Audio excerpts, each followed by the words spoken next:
A las 2:15 de la madrugada del 8 de junio de 1944, el soldado de primera clase Vernon Hayes se escondía en el desván de un granero francés.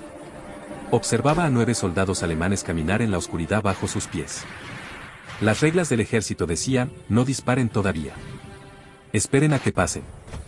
Esperen a que amanezca. Esperen a que llegue la ayuda.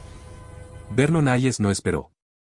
En los 4 minutos siguientes, mató a los 9 hombres sin disparar ni una sola vez. El ejército alemán pasó 3 días buscando al tirador oculto que no existía. Hayes tenía 34 años. Era demasiado mayor para ser soldado de combate según las normas del ejército. Pero la 82ª División Aerotransportada necesitaba más hombres después del día. De lo que consiguieron fue un agricultor de trigo de Kansas que entendía la gravedad y los ángulos mejor que la mayoría de los estudiantes universitarios. En Salina, Hayes había pasado 18 veranos cargando pacas de heno en los desvanes de los graneros. Esta no era la agricultura bonita que se ve en las fotos. Era un trabajo de verdad. Hacía un calor de 38 grados. Trozos de planta se te clavaban en la garganta. Astillas de madera se te metían bajo las uñas. Este trabajo te enseñaba cómo caen las cosas, cómo se mueve el peso y cómo una paca de heno lanzada desde 6 metros de altura puede aplastarle el cráneo a alguien si está parado en el lugar equivocado. Hayes había aprendido a dejar caer las pacas por conductos de madera integrados en el suelo de los graneros. Estos eran canales lisos y desgastados por el uso. Estaban diseñados para enviar el heno desde el desván hasta el suelo sin necesidad de bajar escaleras. Todos los graneros de Kansas los tenían. Dejaba caer una paca en la parte superior. La gravedad hacía el resto. Una ciencia sencilla que evitaba que los granjeros se lastimaran la espalda. Hayes había dejado caer 10.000 pacas por esos toboganes. Conocía el sonido que hacía un fardo de 27 kilos al chocar con tierra compactada. Sabía lo rápido que caía. Sabía que el margen de error era de unos 15 centímetros. Ese conocimiento pareció inútil el 6 de junio, cuando Hayes saltó a Normandía a la 1:20 de la madrugada. Su grupo se dispersó por 5 kilómetros de setos. Aterrizó en un campo inundado, se liberó del paracaídas y pasó 4 horas caminando con el agua hasta la cintura intentando encontrar a su grupo. Los encontró al amanecer. Lo que quedaba de ellos. 47 hombres saltaron. 19 llegaron al punto de encuentro. La región de Bocage, en Normandía, era tierra de cultivo, pero nada que ver con Kansas. Eran campos antiguos separados por muros de tierra coronados por setos tan espesos que no se podía ver a través de ellos. Cada campo era como un fuerte. Cada seto era como una trinchera. Los alemanes llevaban 4 años preparando estas posiciones. Conocían cada muro de piedra, cada hilera de árboles, cada granero. La 82ª División Aerotransportada intentaba conocer la zona mientras la gente les disparaba. Para el 7 de junio, la compañía de Hayes se había reducido a 31 hombres. Habían tomado la aldea de Sainte-Mère-Église, pero no podían avanzar. Las patrullas alemanas controlaban la noche. Escuadrones de 9 hombres que se movían en la oscuridad como lobos. Conocían el terreno. Tenían los mapas. Mataban a cualquiera que encontraban después de la medianoche. Fue entonces cuando murió Tommy Eugene Morrison. Eugene Morrison era de Pittsburgh. Tenía 22 años. Trabajaba en la carnicería de su padre antes de la guerra. Él y Hayes habían saltado juntos, aterrizado en el mismo campo inundado y se habían ayudado mutuamente a llegar al punto de encuentro. Se conocían desde hacía 8 horas. En combate, 8 horas te convertían en hermano. 7 de junio, 11:40 de la noche. Hayes y Eugene Morrison estaban de guardia en el sótano de una granja.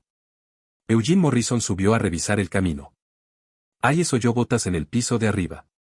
Botas alemanas. Hacían un sonido diferente al de las botas estadounidenses. Tacones más duros.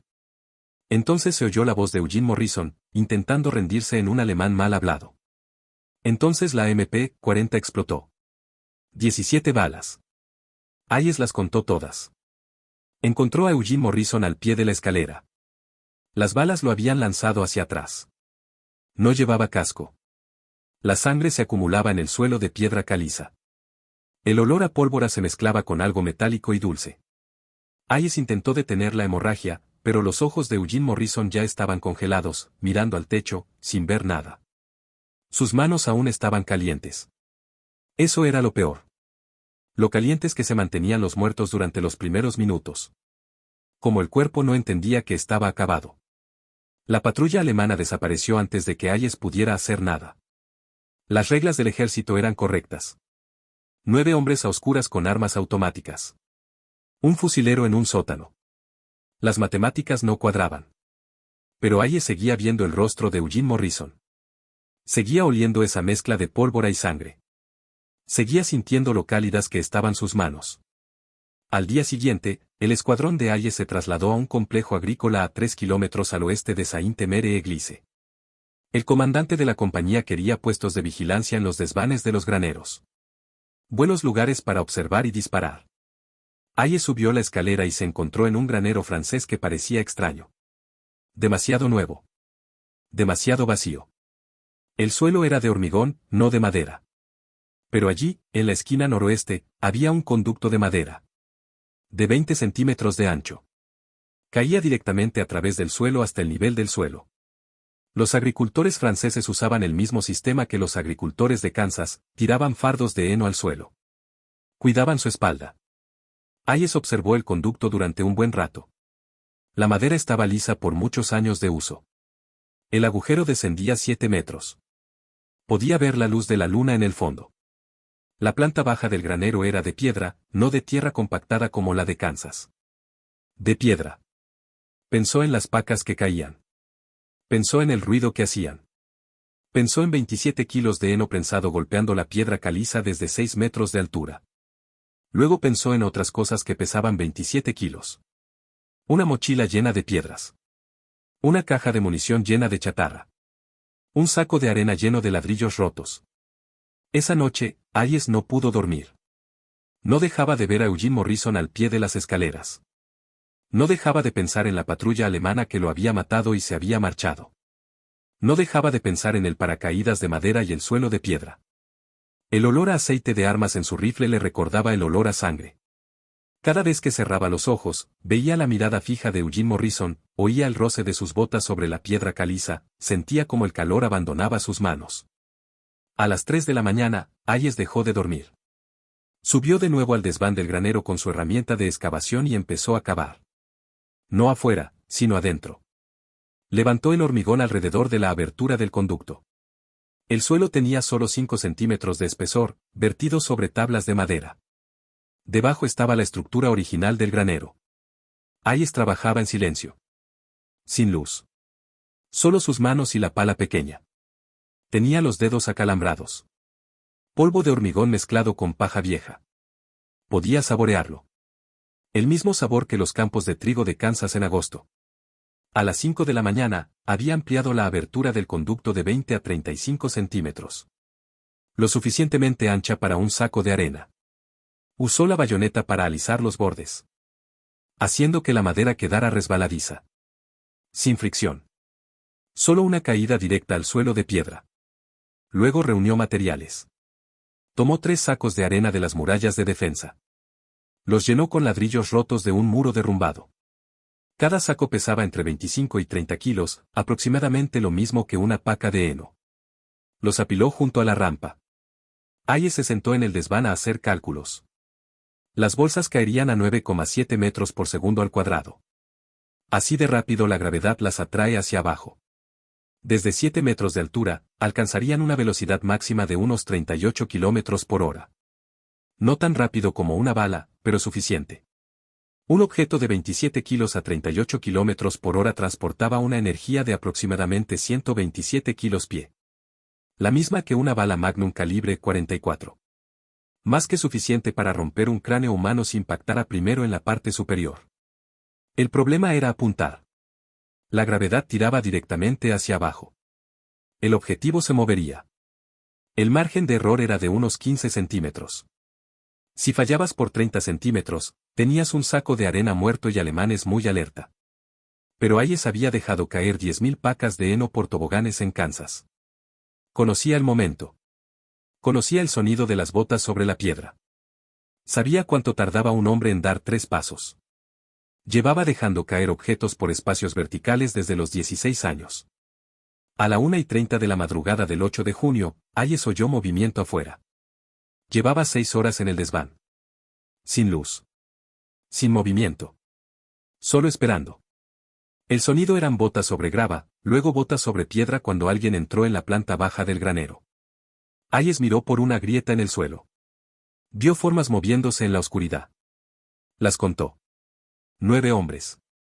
Una patrulla alemana. Del mismo tamaño que la que mató a Eugene Morrison. Estaban usando el granero como punto de control. El patrón de barrido habitual. Ya habían pasado 2 veces esa noche. Esta era la tercera. Hayes ya conocía su horario. Sabía que se desplegarían por la planta baja, revisarían las esquinas, mantendrían la posición durante 10 minutos y luego seguirían adelante. Eso era lo que decían las reglas. Eso era lo que los mantenía con vida. Hayes recogió el primer saco de arena. Le pesaba en las manos. La lona era áspera. Le sudaban las palmas a pesar del frío. Abajo, oyó una voz alemana dando órdenes en voz baja. Oyó cómo las botas se movían lentamente hacia sus posiciones. Oyó a alguien encender un cigarrillo. El olor a humo de tabaco se extendía por el suelo. Hayes se colocó sobre el conducto. Podía ver directamente hacia abajo a través de la abertura de 35 centímetros. Podía ver el suelo de piedra. Podía ver un casco alemán justo debajo del agujero. El soldado estaba de pie en la ranura de muerte, justo donde Hayes lo necesitaba. Inmóvil. Simplemente allí, revisando su arma. Hayes no esperó. Soltó el saco de arena. Cayó durante exactamente 1,2 segundos. Hayes oyó el impacto. El sonido no fue fuerte. Solo un golpe sordo, como un martillo golpeando un costado de res. Luego, el estrépito de un rifle cayendo sobre una piedra. Luego, nada. Los otros 8 alemanes no reaccionaron de inmediato. Probablemente pensaron que a su amigo se le había caído el arma o que había buscado algo en la oscuridad. Hayes ya se estaba moviendo hacia el segundo saco de arena. Abajo, alguien gritó un nombre, Müller.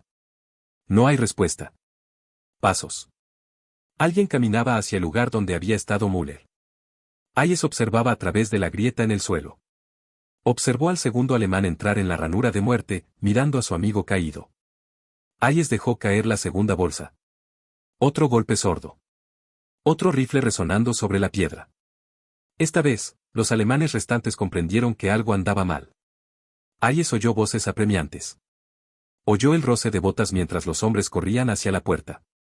Pero estaban confundidos. No sabían de dónde venía el peligro.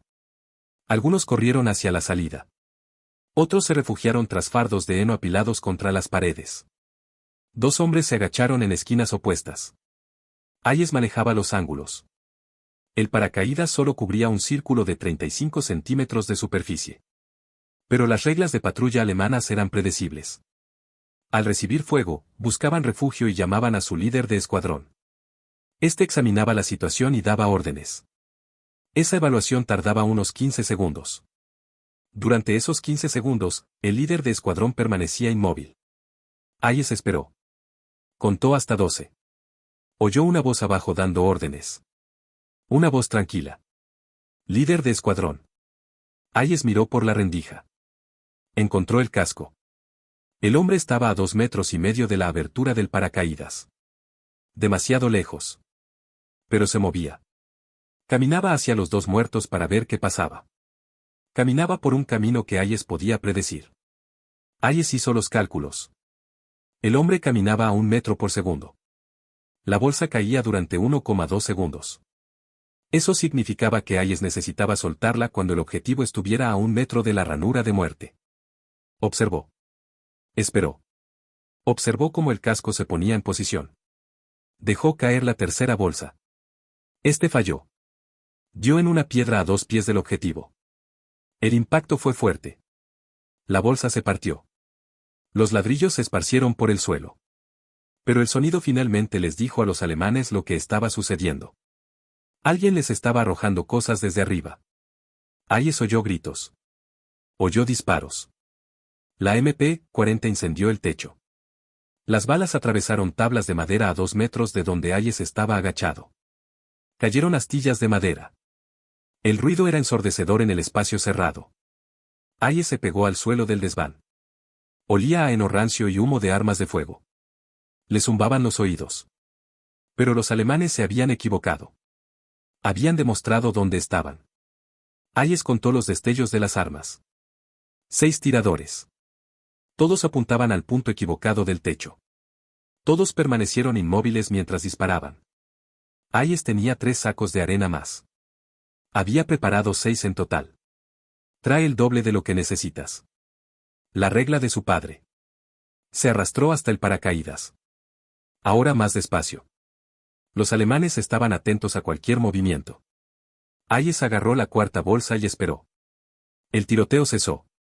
Los cargadores estaban vacíos. En el silencio, oyó una recarga frenética. Oyó a alguien gritar órdenes de retirada. Oyó a gente corriendo hacia la puerta.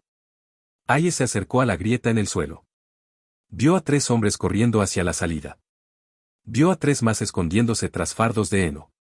Vio a un hombre de pie al descubierto, mirando al techo, intentando descubrir de dónde venía el peligro. Ese hombre estaba a 3 metros de la ranura de muerte, pero se dirigía hacia ella. Pasos lentos y cuidadosos. Arma en alto. Hayes hizo los cálculos. Igual que antes. Lanzamiento cuando el objetivo estuviera a 1,5 metros de distancia. Observó el casco. Observó la aproximación cuidadosa. El alemán era profesional. Se movía despacio. Arma en alto. Ojos escrutadores. Buena disciplina. Habría sido un buen soldado si hubiera nacido en otro lugar. Hayes no sintió nada al respecto. Simplemente esperó. Observó. Soltó la cuarta bolsa cuando el casco llegó a la posición correcta. Impacto directo. El alemán cayó sin hacer ruido. Su arma golpeó la piedra con un sonido similar al de una campana. Los otros 5 alemanes volvieron a abrir fuego, pero ahora estaban presas del pánico. Disparaban a diestro y siniestro. Quemando munición. Un hombre gritó órdenes de retirada. 2 hombres corrieron hacia la puerta. Salieron. Hayes oyó sus botas sobre la grava, corriendo a toda velocidad, desapareciendo en la oscuridad. 3 hombres se quedaron dentro. Se habían refugiado tras gruesos fardos de heno a lo largo del muro este. Un buen refugio. Los sacos de arena no los alcanzaron allí. Pero tampoco pudieron quedarse allí. Las reglas estándar de patrulla alemanas decían pedir ayuda o retirarse. Ninguna patrulla se quedaba atrapada. Si se quedaban, toda la compañía vendría a buscarlos. Si se retiraban, reportarían un francotirador en el desván del granero. En cualquier caso, Hayes tenía quizás 5 minutos antes de que este granero se convirtiera en el lugar más peligroso de Normandía. Hayes tomó una decisión que rompió todas las reglas que le habían enseñado. Le habían entrenado para permanecer oculto. Nunca mostrar dónde está. Pero los 3 alemanes detrás de los fardos de heno no podían ver el techo desde donde estaban. No podían ver la abertura del conducto. Creyeron que les disparaban desde la ventana de un granero a ras de suelo. Hayes cogió su fusil M1 Garand. Nunca lo había disparado desde el desván. Los alemanes no sabían que había alguien allí arriba. Pero si conseguía que salieran de su escondite y avanzaran por la ranura de ataque, le quedaban 2 sacos terreros. Disparó 3 tiros a través del suelo. Apuntando a la nada. Solo ruido. Solo el fogonazo desde el ángulo equivocado. Los 3 alemanes reaccionaron exactamente como Hayes predijo. Pensaron que el francotirador había cambiado de posición. Salieron de su escondite y se movieron a nuevas posiciones. Un hombre corrió directamente bajo la abertura del paracaídas. Hayes dejó caer el 5.º saco de arena mientras sostenía su rifle. Caída con una sola mano. Mala técnica. El saco se tambaleó en el aire, pero cayó bien. Dio al alemán que corría en los hombros. No fue un disparo mortal, pero el impacto lo lanzó hacia adelante. Su casco salió volando. Golpeó la piedra de cara. No se movió después de eso. Quedaban 2. Ambos habían visto de dónde venía el saco de arena. Lo vieron caer por el techo. Comprendieron la trampa. Ahora se detuvieron. Se quedaron completamente inmóviles detrás de fardos de heno separados. Soldados profesionales tomando decisiones profesionales. No pasen por la zona de peligro. Esperen a que amanezca. Esperen ayuda. Hayes lo respetaba. Pero le quedaba un saco de arena y faltaban unos 3 minutos para que llegara su compañía. Podía oír vehículos a lo lejos. Camiones alemanes en la carretera, acercándose rápidamente. Necesitaba romper el impas. Hizo algo que lo habría llevado a la detención si cualquier oficial lo hubiera visto. Se levantó. Caminó hasta el borde del desván. Hizo ruido. Hizo crujir las tablas. Que los alemanes supieran exactamente dónde estaba. Se mostró contra la tenue luz de la luna que entraba por la puerta del desván. Ambos alemanes abrieron fuego. MP-40 en modo automático. Pero disparaban desde una posición de refugio contra un objetivo alto en la oscuridad. Sus disparos impactaron en el muro detrás de Hayes. Se zambulló hacia atrás. Rodó hasta el paracaídas. Agarró el último saco de arena. Escuchó. Uno de los alemanes se movía. Cambiaba de posición mientras su compañero cubría el fuego. Hayes oyó botas sobre la piedra. Pasos rápidos. El hombre corría buscando un mejor ángulo. Delineaba una curva que lo llevaría más allá de la abertura del paracaídas. Hayes no miró. Solo escuchó. Contó los pasos. Dejó caer el último saco de arena basándose solo en el sonido. Oyó el impacto. Oyó al alemán caer. Oyó al otro alemán gritar algo. Luego silencio. Luego botas corriendo. El último alemán se retiró. Corrió hacia la puerta. Desapareció. Hayes yacía en el desván. El corazón le latía con fuerza contra el suelo de madera. Le temblaban las manos. El olor a pólvora impregnaba el aire. Abajo, no oía nada. Ningún movimiento. Ninguna voz. 8 alemanes caídos. Uno escapó. El suelo del granero estaba cubierto de ladrillos rotos, sacos de arena partidos y cadáveres. Los camiones alemanes llegaron 2 minutos después. Hayes los oyó detenerse afuera. Oyó voces alemanas. Oyó a alguien entrar con cuidado al granero. Oyó la conmoción en sus voces al encontrar los cuerpos. Los oyó buscar el nido de francotiradores. Revisaron cada ventana, cada rincón. Buscaron casquillos vacíos. Solo encontraron 6 cartuchos M1 usados cerca del muro este. No encontraron líneas de visión. No encontraron ninguna posición de disparo lógica. Hayes permaneció inmóvil en el desván. Los alemanes lo buscaron durante 20 minutos. Los oyó discutir. Oyó a alguien decir, Scharfschütze, francotirador. Oyó a alguien decir, imposible. Se oyeron botas en la escalera que sube al desván. Hayes yacía tras los fardos de heno en la esquina suroeste, lejos del conducto, lejos de su posición de tiro. Era solo otra sombra en la oscuridad. El alemán subió la mitad de la escalera. Iluminó el desván con una linterna. El haz de luz barrió el espacio vacío, las pacas de heno. Nunca llegó a la esquina de Hayes. El soldado bajó. Informó que el desván estaba despejado. Los alemanes cargaron sus muertos en los camiones y se fueron. Hayes esperó hasta el amanecer. No se movió. No durmió. Simplemente se quedó allí tendido, oliendo a heno y pólvora, y el olor a cobre de la sangre que venía de abajo. Cuando la primera luz entró por la puerta del desván, por fin se puso de pie. Tenía las piernas acalambradas. Le dolía la espalda. Aún le temblaban las manos. Miró hacia abajo por la abertura del conducto. Vio la destrucción que había debajo. Vio lo que la gravedad y 27 kilos de ladrillo habían hecho con los cráneos humanos. Vomitó en un rincón del desván. Luego bajó por la escalera y caminó de regreso a la posición de su compañía. Nadie le preguntó dónde había estado. En el caos del día de +2, que un soldado desapareciera durante una noche no era inusual. Hayes no informó de lo sucedido. No mencionó a la patrulla alemana. Simplemente tomó su fusil y se colocó en la línea de defensa. Pero la noticia se extendió de todos modos. Para el mediodía del 8 de junio, todos los soldados de su compañía sabían del granero. De los 9 alemanes encontrados con el cráneo aplastado. Del misterioso francotirador que mató a 8 hombres sin disparar un tiro. De la patrulla que no encontró nada. Ningún nido. Ninguna posición. Ningún casquillo. Nada. Un teniente llamado Morrison fue a investigar. Era un granjero de Iowa. Entendía de graneros. Subió al desván y encontró la abertura del conducto ensanchada. Encontró los sacos de arena vacíos arrinconados. Encontró arañazos recientes en el concreto donde Hayes había levantado el piso. Morrison se quedó parado sobre ese paracaídas durante 10 minutos. Mirando hacia abajo. Haciendo cálculos. Comprendiendo lo que había pasado. Morrison encontró a Hayes en el perímetro. No dijo nada. Solo asintió. Luego fue al oficial de armas de la compañía y le pidió sacos de arena. Al anochecer del 8 de junio, 6 graneros diferentes de la zona tenían las aberturas de los conductos ensanchadas.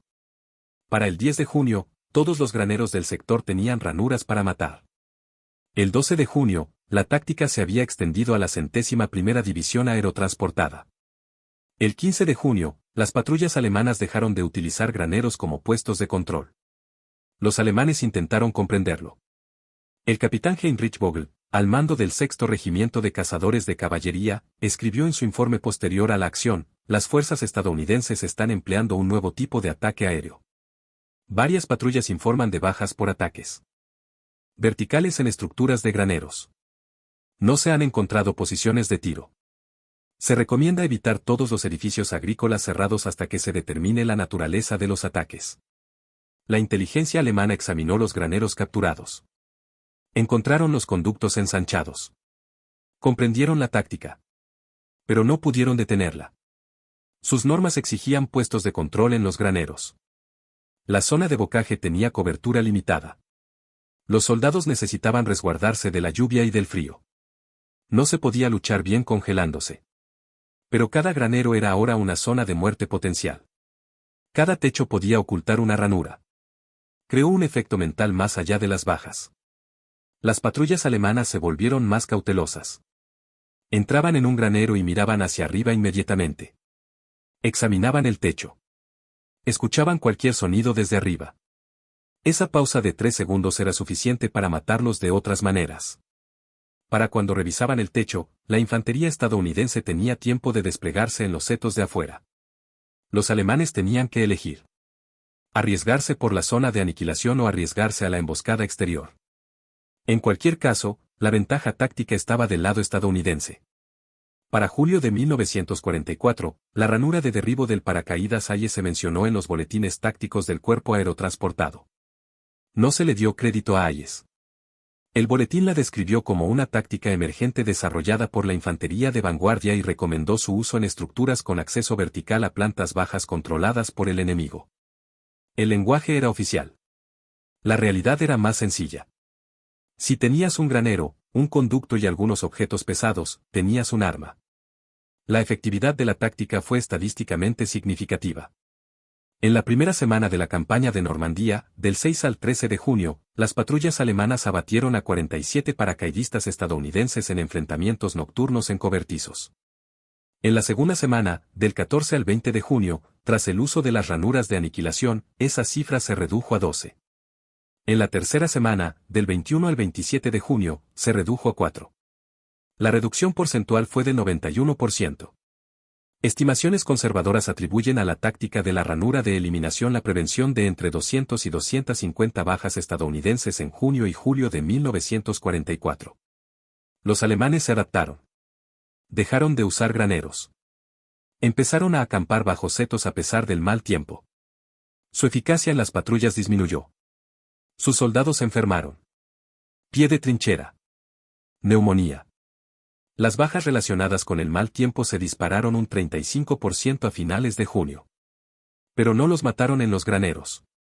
Los registros oficiales del ejército atribuyeron la táctica a una innovación táctica del personal del 16º Cuerpo. No se mencionó a ningún individuo. No se otorgó ninguna medalla. Hayes nunca pidió reconocimiento. Años después, cuando le preguntaron al respecto, dijo que simplemente se trataba de agricultura. El mismo principio que dejar caer pacas de heno. La misma física. La misma gravedad. Nada complicado. Hayes sobrevivió a Normandía. Sobrevivió a Market Garden. Sobrevivió a Bastoña. Recibió metralla en la pierna izquierda durante la ofensiva de las Ardenas, pero se negó a ser evacuado. Permaneció con su unidad hasta mayo de 1945. Abandonó el ejército en octubre con un corazón púrpura, una insignia de infantería de combate y una estrella de bronce por acciones no relacionadas. La citación no mencionaba las posiciones de derribo. Regresó a su casa en Salina, Kansas. Compró una pequeña granja con su paga de baja. Cultivó trigo y maíz.